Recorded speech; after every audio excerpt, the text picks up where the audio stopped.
Per New York Times reporting, Robert F. Kennedy Jr., the nation's top health official, has an unorthodox plan for tackling the bird flu bedeviling U.S. poultry farms. Let the virus rip. Like some sort of Beyblade or something. I don't know who the fuck wrote this. This statement is just so problematic for so many reasons. But first off, someone who has no background in health is considered our top health official. The guy who had a brain-eating parasite and dumped a bear carcass openly admitted to dumping a bear carcass in Central Park.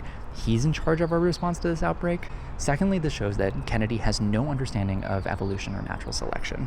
We don't have to go back that far to see that viruses rapidly evolve when no precautions are taken. I don't think people fully understand the scale of how viruses work. They undergo evolution incredibly quickly because there's just so damn many of them.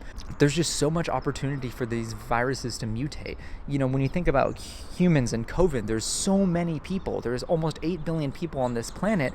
But when we think about bird flu, there's, another factor larger of population, because not only are there domestic factory farm birds like chickens and turkeys, but there's also the entire population of wild birds. I mean, I'm sure you can hear them on the recording right now.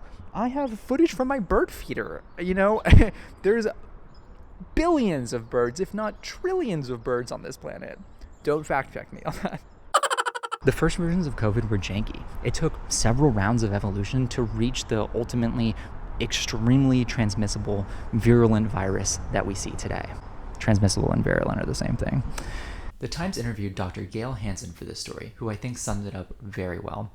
Every infection is another opportunity for the virus called H5N1 to evolve into a more virulent form. Letting the virus fester in our food supply gives evolution more time to come up with other transmission pathways. The scariest of these pathways is zoonosis. And I'm not talking about every toddler and elementary school student on the face of the planet going to the San Diego Zoo on a Saturday in March. Welcome back to the Faucis, where we celebrate excellence in zoonotic viruses. This year's nominees are HIV, back for its 105th appearance, Ebola with its flesh-melting performance in sub-Saharan Africa, and with a last-minute appearance, it's hantavirus. God, we're cooked. And this administration has shown that it doesn't understand the laws of nature or economics.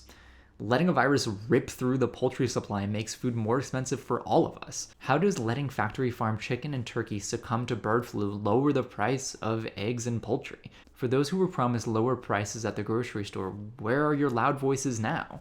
These decisions from our top health officials have real consequences. At best, the high prices continue until the virus kind of peters out.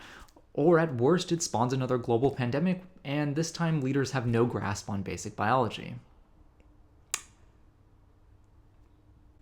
And now it's time for the ad for this video. This video was brought to you by the NIH, who has provided funding for almost every major biomedical research lab in the United States.